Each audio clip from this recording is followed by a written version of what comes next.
Fireside Chats with Clive and Friends. My name's Clive Room from Pulse Conferences, and I'm on the advisory board at ClubCISO, and I'm talking today to one of its veteran members and a good friend of mine, Quentyn Taylor, Director of Information Security for Canon. Quentyn, welcome. Thank you, Clive. It's an honour to be here.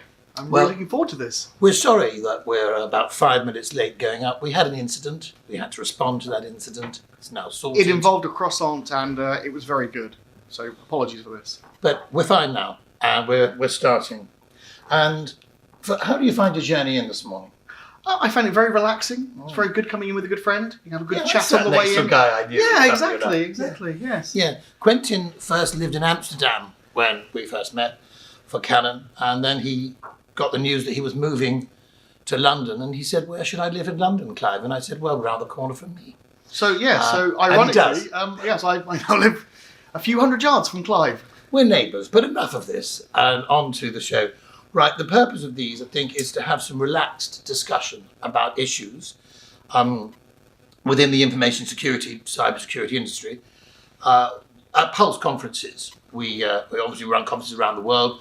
Quentyn speaks at them, and he's certainly due to speak in June at CISO 360 in Rome.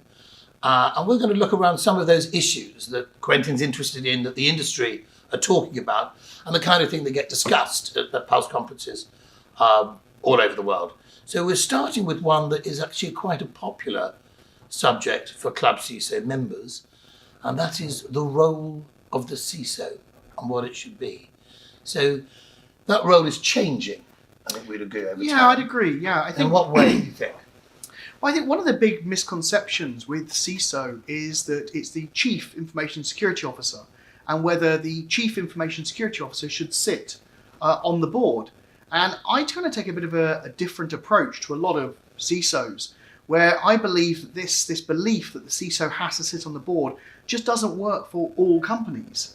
And I think that often the narrative is dominated by some CISOs who maybe do sit on the board, but I think the numbers who actually do sit on the board are actually really, really, really small. And I think there's this obsession with being able to get in front of the board and to meet the board once a month and sit in front of the board and be important on the board. And I think this is an unhealthy obsession in our industry. And I like to say that so long as you can get the right resources, the money, the people, and the ability to execute, do you need to be sitting on the board?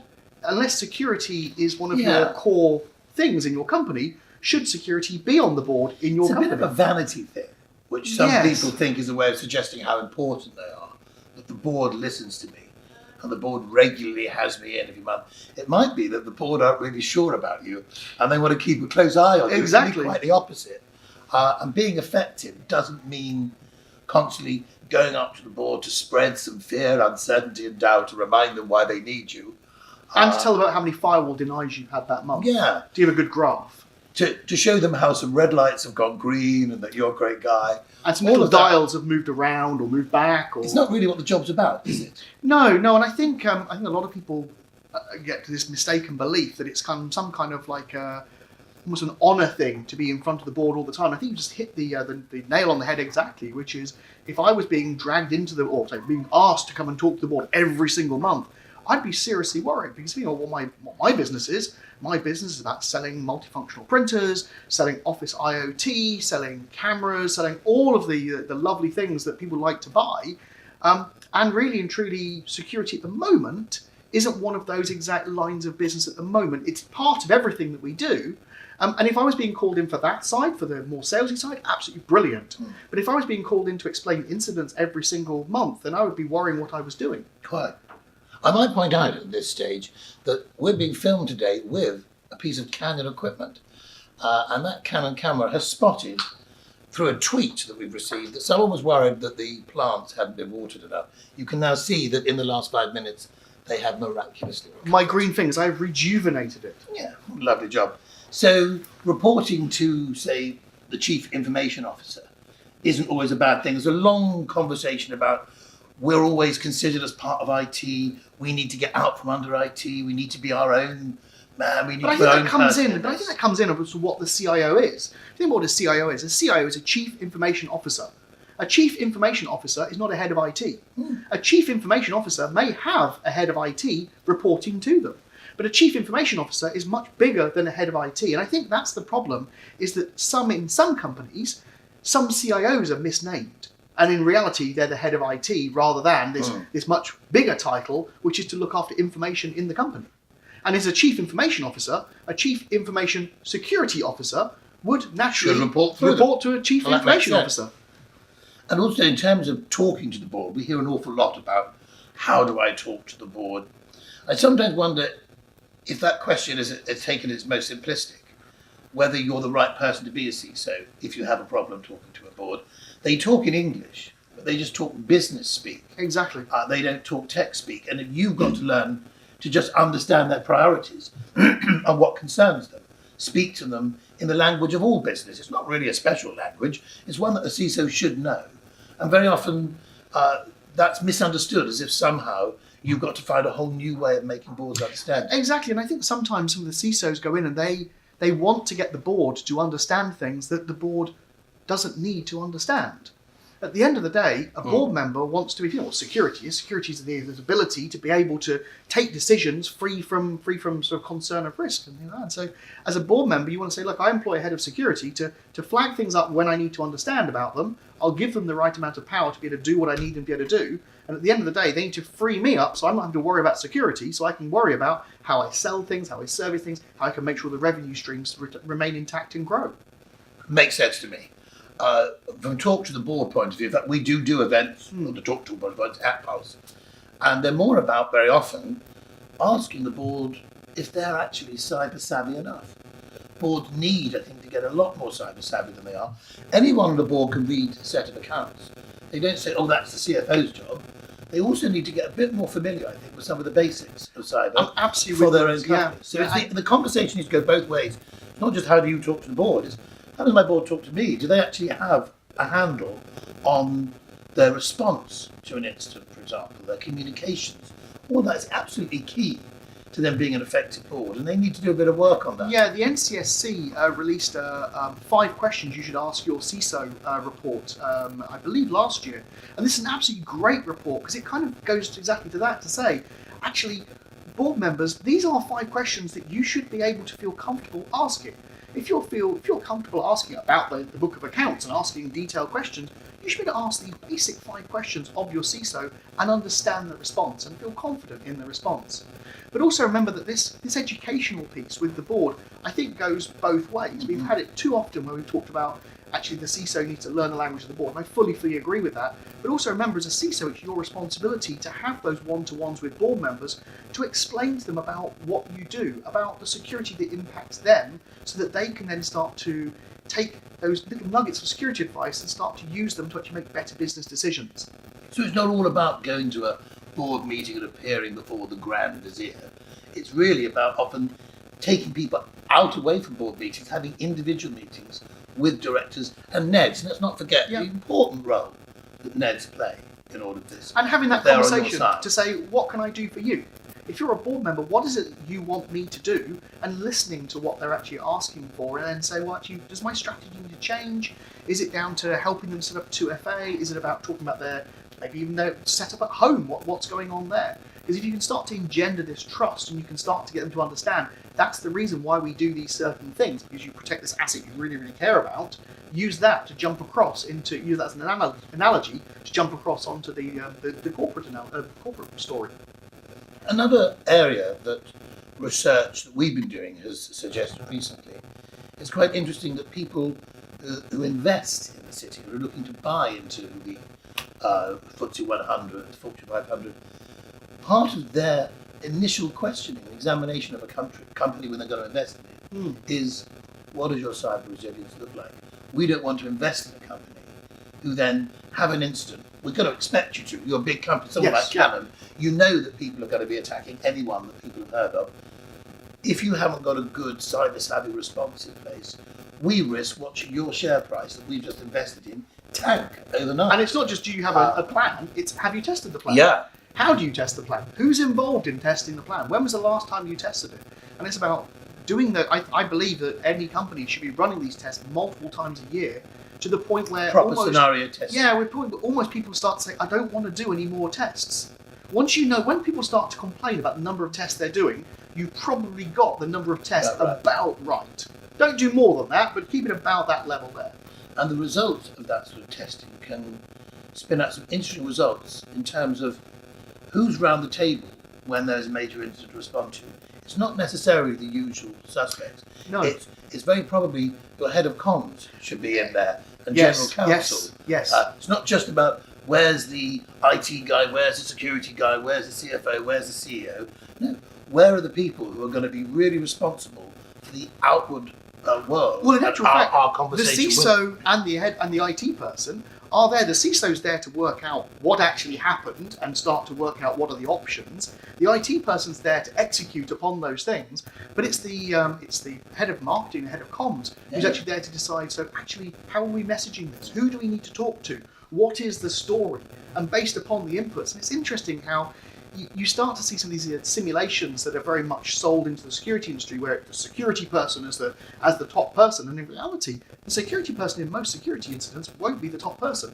Yeah. It'll be comms or maybe even legal, mainly comms, I would say, comms and marketing, who will actually be the top person saying, this is, because at the end of the day, it's about confidence in the company. And it's not the response to how you handle the incident that matters. That's often done very nicely, but if that, how we contact our customers, do we let our customers know in good time, and do we let them know the right way? Do we let the market know in good time and in the right way? You get that piece wrong, and that's where the real damage can come in. You could have done a really good security job, but if you get that piece wrong, it makes no difference because no one knows you did it right or did it wrong. And what's interesting is that I could live with almost, I could have like a poor security information coming in, but I couldn't live with a poor comms person in an incident. In an incident, you can kind of cope with incorrect information or whatever else coming through, but with a poor comms person, you've got to have that clear, consistent vision of what you actually want to say and to whom. Well, that's interesting, and makes it sound like it's not quite as hard as people sometimes think when you're looking at how the role of the CISO is within the board. And then the role of the CISO day to day is, of course, dealing with the incidents and issues of the business. And those are so multifarious now through, I guess, the Internet of Things. Yes. Or as it's slowly becoming, folks, the Internet of Everything. Yes. So as not just in the workplace, but also in people's homes, and these are all connected. Something that happens at home does affect what happens at work.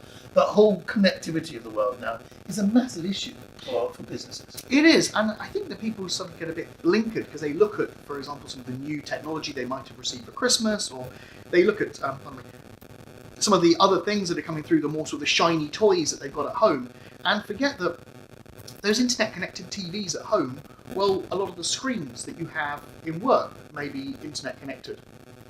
The projectors may be internet-connected. The video conferencing systems are internet-connected.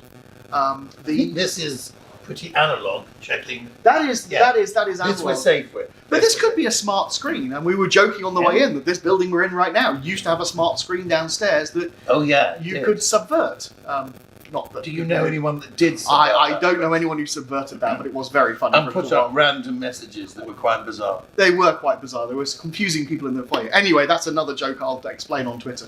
That's also gone now, we noticed on the way in. Yes. You can't do that anymore. Yeah, so but don't come down here to do that, folks.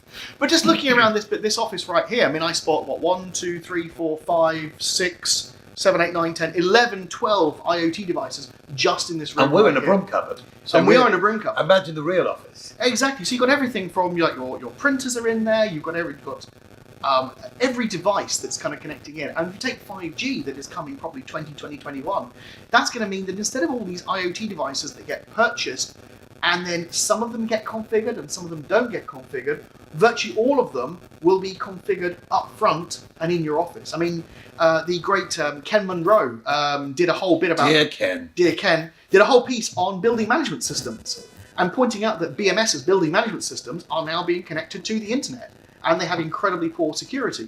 And that's just one of the sort of the headaches and the worries of a CISO is, actually, I've got all the kit that's inside my building, but what about the kit that's kind of on the outside of my building that's controlling my building? Is that connected to the internet? Is that lurking around?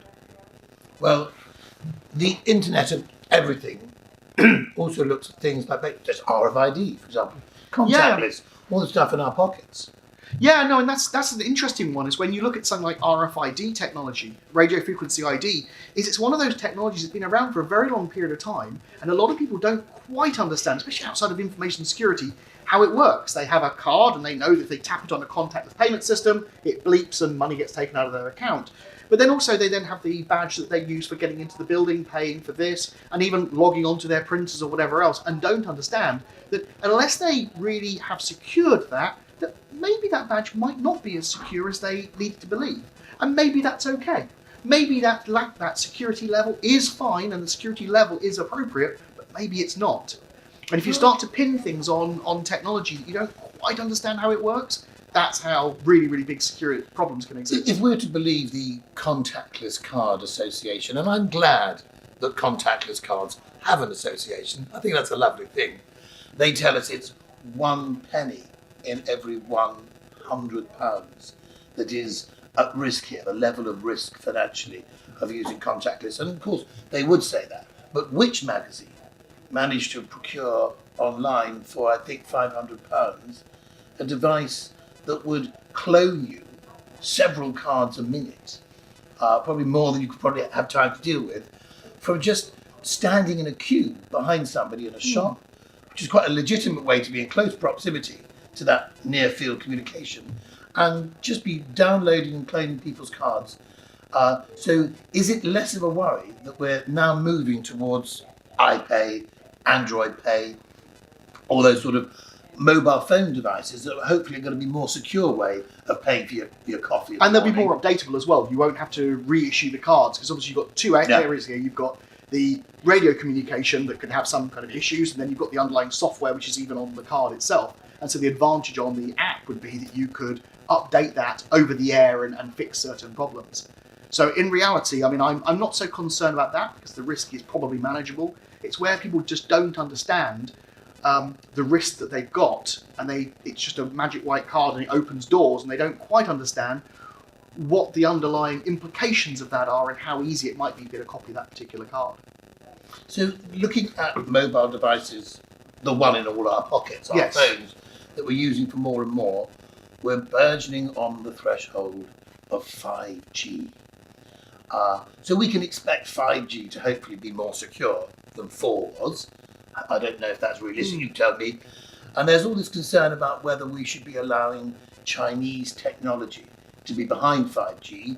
The other 4 of the Five Eyes have decided against it. The UK has yet to decide. Where do you think, how worried should we be about that? So this is more of a personal opinion. I worry that we're in the middle of a trade war at the moment where information security is being used as one of the battlegrounds. And as to whether or not actually there is a worry, I'll let our government decide on what the truth really, really is. But I do wonder as to if there is actually a threat for the ordinary company in this particular area.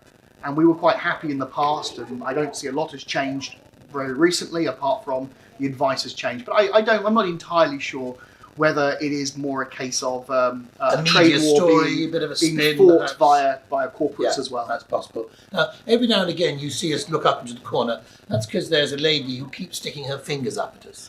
I think what she's trying to say, I'm not sure, she's French. We're cheering. I think they're trying to say, will you two shut up? But so at the end of the day, when it's all very exciting to talk about the sort of James Bondy aspects of spyware and CISOs, it's really not so much James Bond as Q.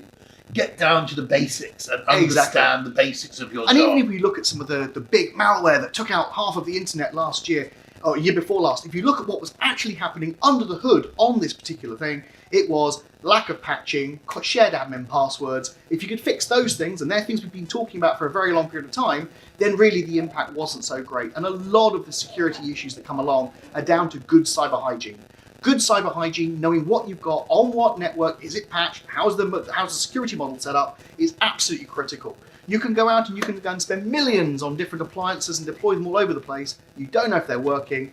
Focus on the basics. Focus on good cyber hygiene. That's the real role of the CISO in 2019. Bring it back to reality. Well, Quentyn, thank you very much. I now suggest we go for lunch. We're off for lunch. We'll see you later. Bye-bye.